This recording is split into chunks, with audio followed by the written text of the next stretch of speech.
Jami'an. Insyaallah kita lanjutkan pembahasan kita berkaitan dengan tata cara sholat. Pada kesempatan sore hari ini berkaitan dengan hukum mengangkat kedua tangan dalam sholat. Jadi para ulama sepakat, artinya tidak ada khilaf di antara para ulama bahwa mengangkat tangan ketika takbiratul ihram itu adalah disyariatkan. Adapun selain takbiratul ihram, maka disitulah letaknya perselisihan. Disitulah adanya perselisihan para ulama. Pendapat yang pertama mengatakan bahwa mengangkat tangan hanya ada pada takbiratul ihram saja. Selain takbiratul ihram itu tidak ada. Ini pendapatnya Imam Abu Hanifah dan juga yang masyhur dari Imam Malik. Dalil yang dipakai adalah riwayat dari Abdullah bin Umar. Kana yarfa'u yadayhi idza iftataha as-shalah tsumma la ya'ud. Rasulullah SAW mengangkat kedua tangannya ketika memulai sholat. Kemudian Nabi SAW tidak mengulanginya. Artinya tidak ada lagi mengangkat tangan setelah takbiratul ihram. Dan Ibnu Hajar mengatakan tentang hadis ini adalah hadis maklub maudhu. Hadis ini maklub, terbalik, dan hadis ini maudhu, yaitu palsu. Jadi bukan hadis dari Nabi Shallallahu Alaihi Wasallam. Adapun pendapat yang kedua mengatakan bahwa mengangkat kedua tangan itu hanya ada pada 4 tempat. Jadi mengangkat tangan itu hanya pada 4 tempat. Yang pertama pada takbiratul ihram, yang kedua ketika mau ruku, takbir mau ruku. Kemudian yang ketiga takbir ketika bangkit dari ruku, dan yang keempat ketika takbir bangkit dari tasyahud awal menuju rakaat yang ketiga. Ini adalah mengangkat tangan itu hanya pada 4 tempat ini. Dan ini adalah pendapatnya atau mazhab Asy-Syafi'i, Imam Asy-Syafi'i, dan juga mazhab Hambali.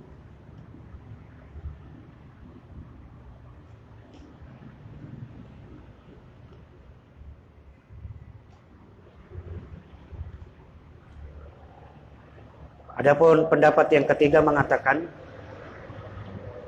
bahwa mengangkat kedua tangan itu pokoknya setiap kali ada takbir. Pokoknya ada takbir, mengangkat tangan. Baik ketika mau sujud, bangkit dari sujud, itu semuanya tetap mengangkat tangan. Jadi ketika sujud pun juga mengangkat tangan, Allahu Akbar. Bangkit dari sujud, Allahu Akbar. Itu pendapat yang ketiga. Dalil yang dipakai adalah hadis dari Malik bin Al-Huwairits. Annahu ra'a Nabiyullah sallallahu alaihi wasallam rafa'a yadayhi fi salatihi. Bahwasanya beliau melihat Nabi SAW mengangkat kedua tangannya dalam salatnya. Wa idza raka'a, dan ketika beliau ruku. Wa idza rafa'a rasahu minar ruku, dan ketika mengangkat kepalanya dari ruku. Wa idza sajada, dan juga ketika sujud. Wa idza rafa'a rasahu minas sujud, dan juga ketika bangkit dari sujud, hatta yuhadhi bihima furu'a udhunayhi, sampai mensejajarkan kedua tangannya dengan telinganya, ujung daun telinganya. Itu ketika sujud. Jadi ini dikatakan bahwa mengangkat tangan itu juga ada pada sujud dan duduk. Ini riwayat pendapat yang ketiga. Cuma para ulama menyatakan hadis ini juga hadis yang dhaif. Hadis yang lemah. Ada tiga sebab kenapa kok hadis ini lemah. Hadis itu disebutkan yang pertama, karena di sanadnya ada namanya Qatadah bin Di'amah As-Sadusi. Beliau adalah seorang mudallis. Mudallis itu Dia penipu lah. Dalam bahasa yang lain penipu. Artinya mudallis itu sebenarnya gurunya itu lemah. Cuma dia sembunyikan nama gurunya, dia pakai nama yang lain. Supaya ulama yang lain itu tidak mengetahui nama gurunya aslinya. Kalau nama guru aslinya itu orang semuanya tahu itu lemah. Cuma diganti misalnya pakai nama kunyah, Abu Muhammad. Nah, para ulama cari Abu Muhammad itu siapa? Ya kan? Karena Abu Muhammad banyak sekali. Akhirnya kan dibuat bingung oleh ulama. Ya, kenapa? Kalau disebutkan nama aslinya gurunya, misalnya Qatadah bin Di'amah. Oh, langsung ulama. Qatadah bin Di'amah sudah hadisnya dhaif. Udah langsung dicap. Tidak ada lagi. Tapi karena disembunyikan nama gurunya oleh muridnya, maka namanya mudallis. Kemudian yang kedua, kelemahan yang kedua, karena pada matanya itu ada tambahan wa idza rafa'a wa idza sajada wa idza rafa'a. Jadi mengangkat tangan ketika sujud dan mengangkat tangan ketika bangkit dari sujud. Lafaz ini tidak diriwayatkan pada jalur-jalur yang lain. Artinya tidak ada periwayatan dari jalur-jalur yang lain. Sehingga tambahan ini itu adalah sad. Dalam bahasa yang lain, sad itu kalaupun perawinya thiqah tapi menyelisih perawi yang thiqah yang lebih darinya. Kemudian yang ketiga, tambahan ini tentunya bertentangan dengan hadis Abdullah bin Umar yang menyatakan bahwa Nabi SAW itu tidak mengangkat tangan ketika sujud. Padahal kita ketahui Abdullah bin Umar termasuk sahabat yang paling semangat mengikuti sunnah Nabi Shallallahu Alaihi Wasallam. Nah, yang paling dia termasuk lama menyertai Nabi Shallallahu Alaihi Wasallam. Dan Abdullah bin Umar tidak satupun meriwayatkan bahwa beliau mengangkat tangan ketika sujud. Kemudian pendapat yang keempat mengatakan bahwa berusaha menggabungkan. Yang keempat ini berusaha menggabungkan, mengkompromikan antara pendapat kedua dan ketiga. Yaitu dengan mengatakan apa? Boleh sesekali mengangkat kedua tangan ketika sujud. Ya kalau ketika sujud sekali-sekali, 5 tahun sekali, ya kan 10 tahun sekali. Ketika mau sujud mengangkat tangan. Nah ini katanya boleh. Nah ini kan menggabungkan. Aslinya begini, tidak ada mengangkat tangan ketika sujud. Itu seringnya. Kalau kadang-kadang, nah nggak apa-apa. Ini pendapat yang keempat. Tapi dari 4 pendapat itu, wallahu ta'ala alam yang kuat itu adalah pendapat yang kedua. Yaitu apa? Bahwa ini adalah pendapat dari mayoritas ulama bahwa mengangkat tangan itu hanya disyariatkan pada 4 tempat. Jadi mengangkat tangan hanya disyariatkan pada 4 tempat.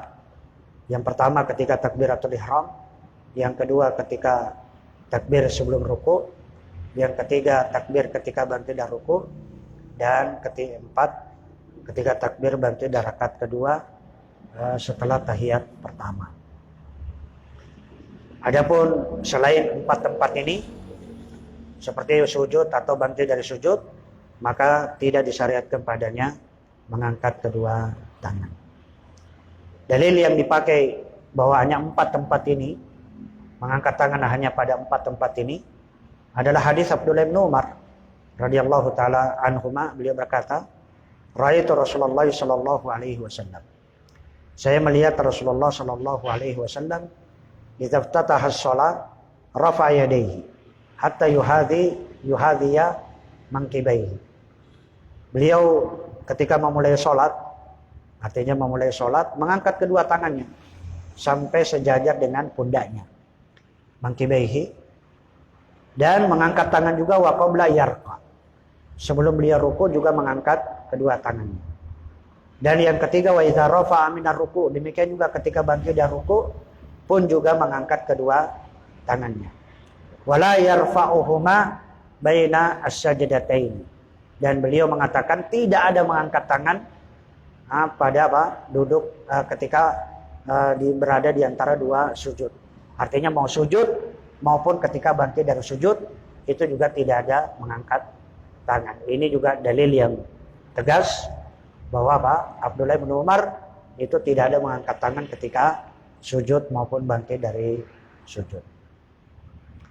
Dalam riwayat yang lain dari Abdullah bin Umar, wa kana la yaf'alu dzalika fi sujud. Artinya beliau tidak mengangkat kedua tangannya ketika sujud. Itu dalam riwayat. Dalam riwayat yang lain, wa idza qama minar rak'ataini, demikian juga yang keempat, ini yang keempat, wa idza qama minar rak'ataini, dan apabila bangkit dari rakaat kedua menuju rakaat ketiga, rafa'a yadayhi, kemudian beliau pun juga mengangkat kedua tangannya. Jadi mengangkat tangan hanya pada 4 tempat. Adapun hikmah mengangkat kedua tangan ketika memulai sholat, apa hikmahnya? Ya, kenapa ketika mengangkat tangan itu apa hikmahnya? Hikmahnya adalah pertama menunjukkan kepasrahan. Sebagaimana kalau kita ditangkap itu kan menyerah gimana? Ya kan? Menyerah mengangkat tangan. Yang kedua, sebagai pertanda bahwa ia menganggap perkara yang dia masuki, yaitu sholat, itu perkara yang agung. Jadi dia sebagai bentuk penghormatan bahwa dia mengangkat kedua tangannya itu adalah sebagai bahwa sholat yang dia kerjakan ini adalah perkara yang sangat besar.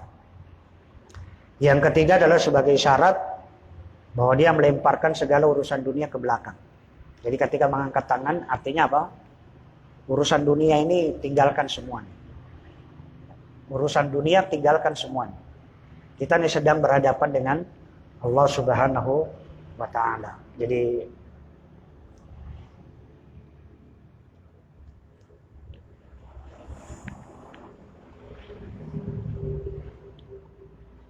mungkin banyak salah ketik di situ ya. Untuk pada kalimat Allah bermunajat kepada Allah itu ada dibenarkan sedikit.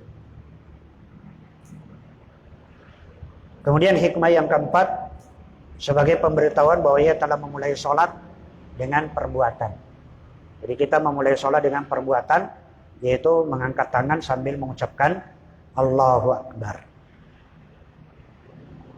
Tapi itu hikmah mengangkat kedua tangan. Kemudian pembahasan yang berikutnya, gerakan mengangkat tangan. Bagaimana gerakan? Yang pertama, berapa ukuran tinggi tangan ketika diangkat? Tangan itu setinggi berapa ketika diangkat? Adapun ukuran tinggi kedua tangan ketika diangkat, ini ada beberapa cara. Yang pertama, sejajar dengan pundak, harus disepakati dulu tangan itu adalah apa? Dari ujung kuku sampai pergelangan. Ini namanya tangan. Dari ujung kuku sampai pergelangan. Ini adalah yang makna tangan. Walaupun tangan itu kan ada yang mengatakan sampai apa? Ini tangan semuanya.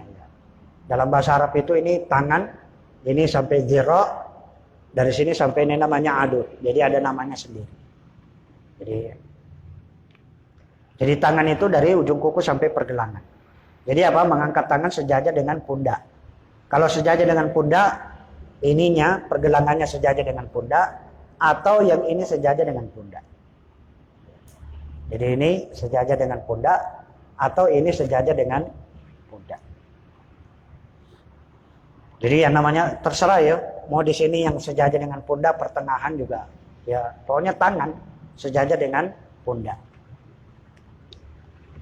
Dalilnya adalah hadis Abdullah bin Umar, anna Rasulullah SAW kana yarfa'u yadayhi hadwa mankibaihi. Rasulullah SAW mengangkat kedua tangannya sejajar dengan pundaknya. Idzaftataha shalah, ketika memulai salat. Wa idza kabbara liruku, demikian juga takbir ketika ruku, dan wa idza rafa'a ra'sahu min ruku. Yang kedua, ukuran tingginya tangan ketika diangkat adalah sejajar dengan telinga. Ya, telinga itu ini, ya kan? Telinga itu ini. Jadi kita katakan sejajar dengan telinga. Allah. Ini tangan ini disejajarkan dengan telinga. Jadi ketika Anda Allahu Akbar, ini Anda sejajarkan dengan telinga. Dalilnya adalah hadis dari Al-Bara' bin Azib radhiyallahu taala anhu, kana Rasulullah sallallahu alaihi wasallam idza ftataha as-shalah rafa yadayhi hatta takuna hadwa udhunaihi. Ketika memulai sholat, Rasulullah SAW biasa mengangkat kedua tangannya sejajar dengan kedua telinganya. Kemudian yang ketiga, setinggi bagian atas daun telinga. Jadi setinggi daun telinga ini, atasnya. Jadi Allahu Akbar. Ini yang setinggi. Kalau tadi telinga bisa jadi sini. Nah, kita sejajarkan ini, maksudnya dekatkan. Tapi ada juga yang maksudnya apa? Tingginya itu, tingginya tangan ini sejajar dengan ujung daun telinganya. Sebagaimana hadis dari Malik bin Huwairis, hatta yuhadhiya bihima furu'a udhunaihi. Dia mengangkat kedua tangannya sampai sejajar bagian atas daun telinganya.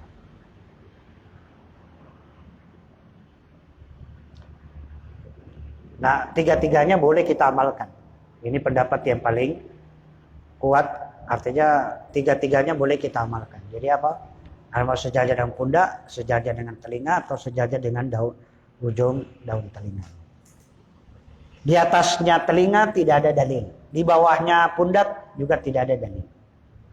Maka tidak ada syariatnya mengangkat tangan sejajar dengan dada, nggak ada. Atau sejajar dengan kepala juga tidak ada. Tidak ada sama sekali riwayat. Karena ini masalah ibadah. Ibadah itu harus datang dengan dalil. Dan hendaknya kedua tangan ketika diangkat itu dengan sungguh-sungguh. Jadi hendaknya ketika mengangkat tangan itu, kedua tangan hendaknya mengangkat tangan dengan sungguh-sungguh. Bukan dengan setengah-setengah. Maksudnya orang malas ya. Jadi kadang Allah Akbar. Jadi kayak orang loyo. Jadi harus sungguh-sungguh. Allahu Akbar. Jadi bersungguh-sungguh. Bukan kayak orang lemas. Juga bukan kayak bermain-main, tidak. Jadi hendaknya apa? Jangan setengah-setengah ketika mengangkat kedua tangan. Sebagaimana hadis dari Abu Hurairah, karena idza qama, Nabi SAW apabila berdiri, yani lis-shalah, ketika berdiri hendak salat, rafa yadayhi maddan. Beliau mengangkat kedua tangannya dengan sungguh-sungguh. Kemudian yang kedua, kapan? Pertanyaan yang kedua, kapan mulainya mengangkat kedua tangan? Kalau tadi ukuran tingginya berapa? Sekarang kapan mulainya mengangkat tangan? Ada 3 pilihan waktu mengangkat kedua tangan. Ada 3 pilihan. Yang pertama apa? Ya takbir dulu, baru kemudian mengangkat kedua tangan. Jadi ada Allahu Akbar, baru mengangkat tangan. Ini yang pertama. Yang kedua, mengangkat tangan dulu,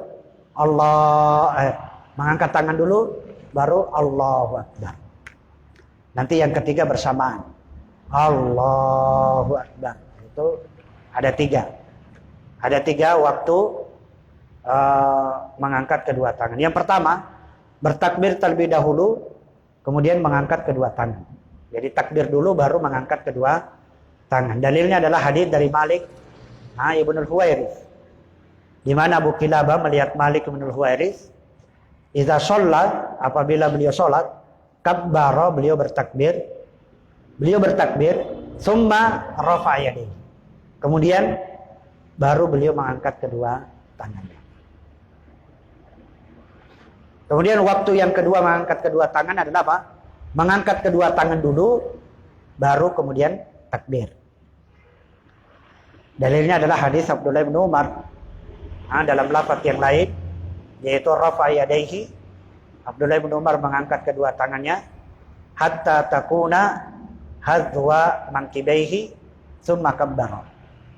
Mengangkat kedua tangannya sampai sejajar dengan pundaknya, summa kabbara. Setelah itu kemudian beliau bertakbir. Artinya mengangkat tangan dulu baru kemudian takbir. Kemudian waktu yang ketiga mengangkat tangan adalah apa? Bersamaan antara mengangkat tangan dengan takbir. Dalilnya juga adalah hadis Abdullah bin Umar, yaitu apa? Farafa yadayhi hina yukabbir hatta yaj'aluhuma hazwa mangkibaihi. Maka Nabi pun mengangkat kedua tangannya ketika bertakbir hingga beliau mensejajarkan kedua tangannya dengan kedua pundaknya. Nah, ketiga pilihan waktu ini itu juga disebutkan oleh Imam An-Nawawi dan Imam An-Nawawi itu lebih condong kepada pilihan yang ketiga, dan ini memang yang paling banyak, yang paling sering dilakukan adalah apa? Bahwa mengangkat tangan itu bersamaan dengan takbir. Ini yang paling sering dilakukan oleh para ulama. Walaupun kita katakan yang pertama dan kedua itu juga adalah boleh. Kemudian yang ketiga, sekarang bagaimana posisi tangan posisi telapak tangan ketika diangkat. Posisi telapak tangan ketika diangkat. Ketika mengangkat tangan maksudnya. Jadi ketika kita mengangkat ini posisi telapak tangan ini gimana? Yang pertama, telapak tangan itu terbuka. Jadi terbuka itu begini. Jadi terbuka, Allahu Akbar, ini terbuka. Tidak digenggam, tidak juga setengah genggam. Jadi tidak Allahu Akbar. Tidak juga Allahu Akbar. Tidak juga Allahu Akbar. Artinya ini sholat ya, jangan main konten kreator. Ingat, sholat itu tidak ada konten kreator, tidak ada. Tidak ada kreasi dalam beribadah, itu tidak ada. Jadi adalah ketika tangkat tangan itu telapak tangan. Dalilnya adalah hadits dari Abu Hurairah, "Idza qama ila sholati rafa'a yadayhi maddan." Beliau mengangkat kedua tangannya dalam keadaan terjulurkan, artinya terbuka. Yang kedua, ketika diangkat itu posisi jari-jari sedikit direnggangkan. Artinya tidak terlalu renggang juga tidak dirapatkan. Maksudnya begini, biasa aja ya. Dianggap biasa aja, antum gak usah dipaksakan. Kalau antum begini, itu agak renggang kan? Iya kan? Jadi tidak usah dipaksakan gini maksudnya. Tidak usah direnggangkan, tidak usah juga dirapatkan. Jadi biasa aja. Jadi posisi jari jemari itu biasa aja ketika diangkat. Tidak usah, jangan terlalu renggang. Maksudnya jangan terlalu sampai dipaksakan gini ya. Ini kan dipaksakan namanya. Kalau ini juga dipaksakan, ya kan? Atau kalau gini kan dipaksa. Ini juga dipaksa. Ya biasa aja lah, normal aja. Sebagaimana hadits dari Abu Hurairah, "Kana idza qama ila sholati qala hakadha." Wa asyara Abu Amir biyadihi wa lam yufrij baina asabihi wa lam yadummaha. Nabi SAW jika berdiri hendak sholat, maka beliau melakukan seperti ini. Dan Abu Amir sang perawi menjelaskan dengan memberi isyarat dengan tangannya, yaitu beliau tidak merenggangkan jari-jarinya, tidak juga menggenggamnya. Ibnu Huzaimah berkata setelah meriwayatkan hadis ini, wa asyara lana Yahya ibnu Hakim wa rafa yadayhi fa farraja baina asabihi tafrijan laisa bil wasi' wa lam yadumma baina asabihi wa la ba'ada bainahuma. Dan Yahya bin Hakim sang perawi hadis tersebut juga memperagakan kepada kami, beliau mengangkat kedua tangannya lalu beliau merenggangkan jari-jarinya, namun merenggangkan ini ya, tapi tidak terlalu lebar dan juga tidak menggenggam jari-jarinya, serta tidak pula menjauhkan, merenggangkan sekali jari jemarinya.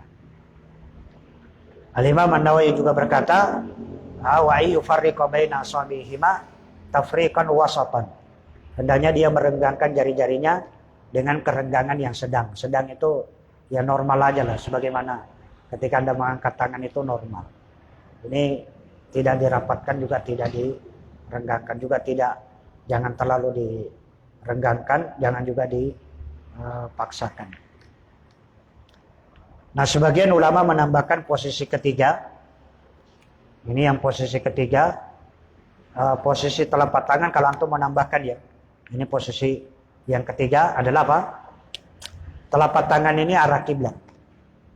Jadi telapak tangan ke arah kiblat. Jadi adapun telapak tangan ke arah kiblat sebenarnya tidak ada dalil. Tidak ada satupun dalil yang sahih, yang tegas yang menunjukkan hal ini. Karena tidak ada ketentuan perihal menghadapkan telapak tangan itu ke arah kiblat. Itu artinya secara dalil yang tegas itu tidak ada.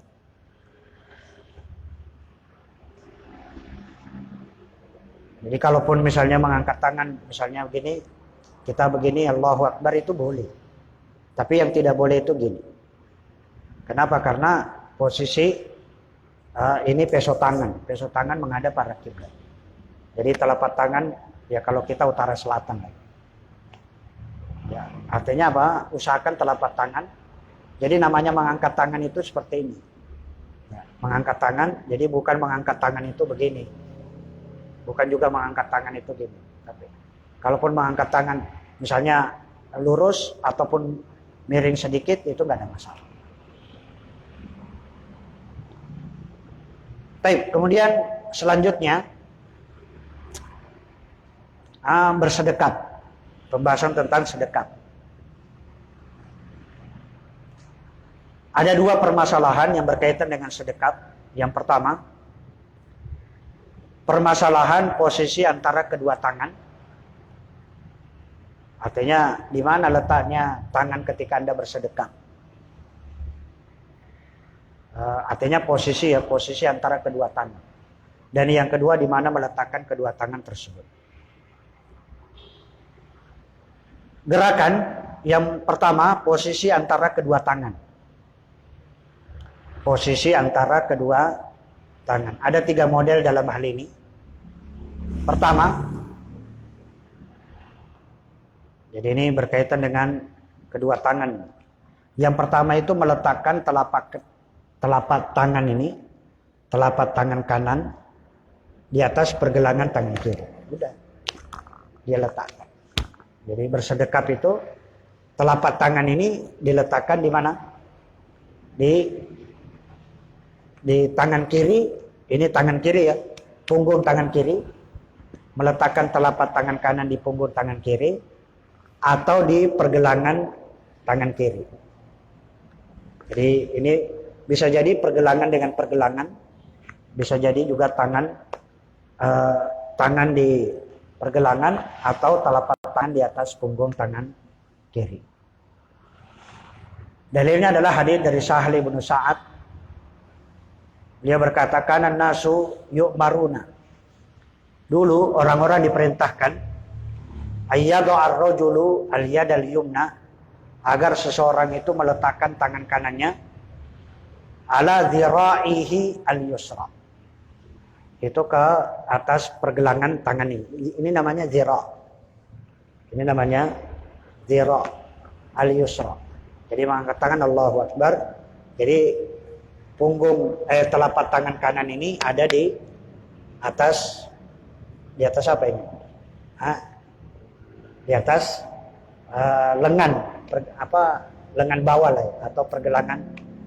Sehingga apa? Kalau Anda meletakkan di sini berarti apa? Pergelangan dengan pergelangan. Paham ya? Ini berarti pergelangan dengan pergelangan.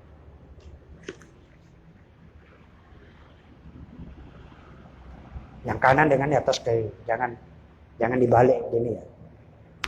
Ya kan? Jangan yang kiri di atas. Yang adalah apa? Yang kanan di atas. Bukan yang kiri. Kemudian posisi kedua, tangan kanan menggenggam tangan kiri. Namanya menggenggam itu ada dua cara menggenggam. Jadi ibu jari dengan jari telunjuk, begini, ya kan? Ibu jari dengan jari telunjuk. Allahu Akbar. Ini Anda seperti ini. Ibu jari dengan jari telunjuk. Atau ibu jari dengan jari ini Ibu jari dengan jari kelingking. Paham ya? Namanya menggenggam itu berarti ini ada dua, ibu jari dengan apa? Jari kelingking atau ibu jari dengan jari telunjuk.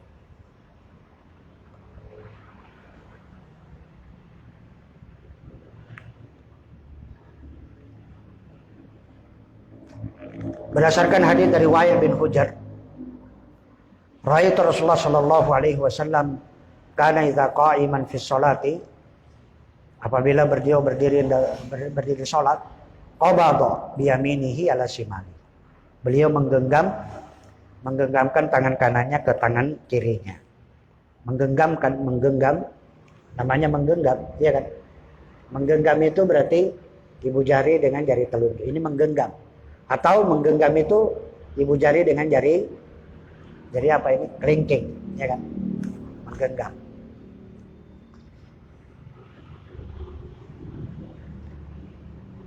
Kemudian yang ketiga, meletakkan telapak tangan kanan di atas punggung telapak tangan kiri. Ini yang sudah tinggal meletakkan aja. Ya. Telapak tangan kanan diletakkan di atas punggung. Kalau yang pertama itu tangan di sini atau pergelangan dengan pergelangan. Kemudian yang kedua menggenggam, yang ketiga adalah seperti ini. Sudah. Tidak ada juga yang seperti ini. Ini namanya apa? Tidak meletakkan, mensejajarkan. Allahu Akbar. Tidak ada. Yang ada ya jangan juga mengkonsentrasi. Kan yang penting kuku dengan kuku lah nempel, ya kan? Yang penting sedikit ada di atas. Ya nggak usah terlalu lah apa. Ya tinggal apa sih susahnya meletakkan telapak tangan di atas punggung tangan kiri. Sekarang posisi bersedekap. Posisi bersedekap. Tidak ada satupun hadis sahih yang menerangkan di mana letak kedua tangan ketika bersedekap. Adapun hadis yang menerangkan tentang posisi meletakkan kedua tangan di dada ketika bersedekap dan di bawah pusar ketika bersedekap, semuanya hadisnya kedudukannya adalah lemah. Sebenarnya hadis yang berbicara di sini dada itu dari apa itu? Dari tulang rusuk bawah sampai tulang rusuk atas. Ini namanya dada. Jadi bersedekap itu di posisi ada yang dada,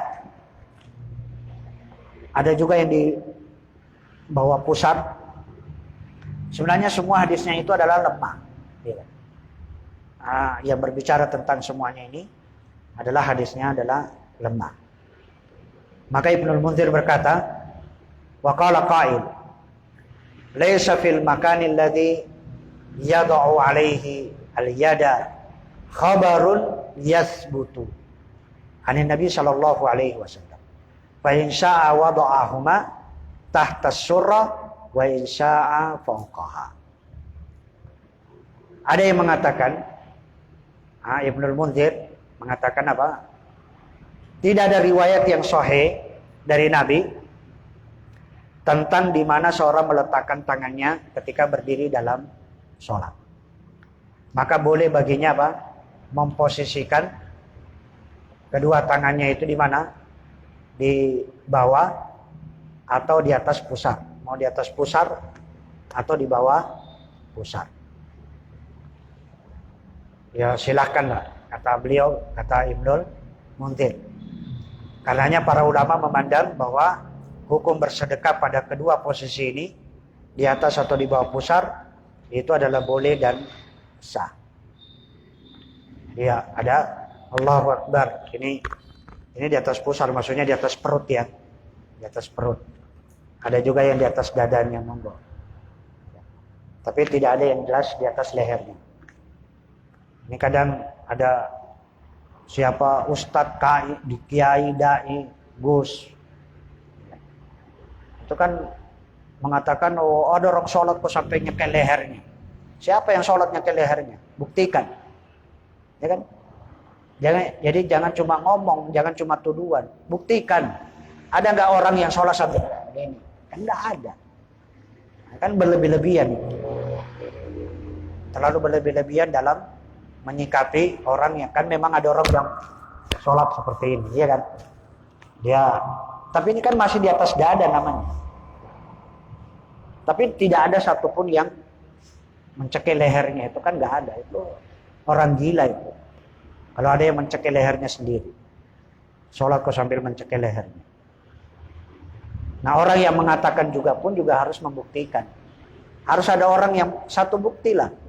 Coba satu bukti di antara orang yang sholat mencekik lehernya, ada nggak? Kalau tidak ada kan berarti itu hanya berlebih-lebihan, bahasa yang berlebih-lebihan, tuduhan yang berlebih-lebihan. Al-Imam At-Tirmidzi berkata, wal amalu ala hadza inda ahli ilm min ashabin Nabi sallallahu alaihi wasallam wat tabi'in wa man ba'dahum yarawna ayyadu ar-rajulu bi yaminahu ala shimalihi fi sholati wa ra'a ba'duhum ayyadu'aha fawqa surra wa kullu dzalika wasi'un indahu. Dan inilah yang diamalkan oleh para ulama dari kalangan para sahabat, dari kalangan tabi'in, dan juga dari para ulama setelah mereka. Mereka memandang bahwa seseorang meletakkan tangan kanannya di atas tangan kirinya ketika sholat. Kemudian sebagian mereka memandang bahwa seseorang itu meletakkan kedua tangannya di atas pusar, dan sebagian yang lain memandang bahwa dia meletakkan kedua tangannya di bawah pusar. Dan semua itu tentunya apa? Amrun wasi', diperbolehkan menurut mereka. Hanya saja mereka berselisih perihal menentukan mana yang lebih afdal, mana yang lebih baik, di atas pusar apa di bawah pusar. Itu adalah yang terjadi perselisihan. Maka dengan demikian seorang bebas meletakkan kedua tangannya pada posisi apapun, mau di bawah pusar atau di atas pusar. Yang jelas yang mudah bagi dia lah. Mana yang mudah. Kalau dia Allahu Akbar, udah mudah. Allahu Akbar, dia mudah baginya. Mana yang mudah lah bagi. Yang jelas apa? Yang jelas yang bisa membantu dia bisa khusyuk di dalam sholat. Mana yang bisa dia khusyuk. Karena ada orang yang meletakkan dadanya, itu kemudian dia tidak khusyuk. Karena apa? Mungkin apalagi kalau di sini ada HP, ya misalnya. Begini, jadi nekan dadanya, ya kan? Dia nekan dadanya, mungkin sakit. Ya sudah, letakkan aja begini, ya kan? Kalau lagi ngantongin sesuatu misalnya, sudah tidak usah harus begini, karena kalau begini dia nanti nekan sakit dadanya misalnya. Ya sudah, dia mana yang bisa membantu dia bisa khusyuk di dalam sholat.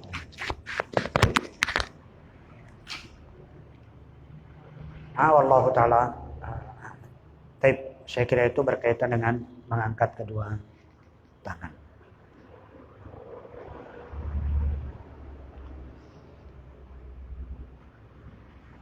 Jadi pembahasan kita karena memang agak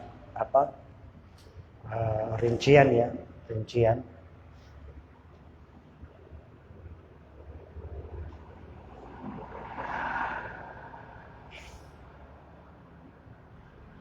Paham ya? Paham gak ini? Tapi kalau ada pertanyaan kalian persilakan.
Allah Ta'ala. Ada pertanyaan? Enggak ada? Saya kira paham ya? Nggak perlu ditanyakan lagi karena sudah jelas, rinci, ya kan? Tidak ada lagi ya. Allah Ta'ala alam, kita cukupkan. Aku qouli hadza astagfirullah. Assalamualaikum warahmatullahi wabarakatuh.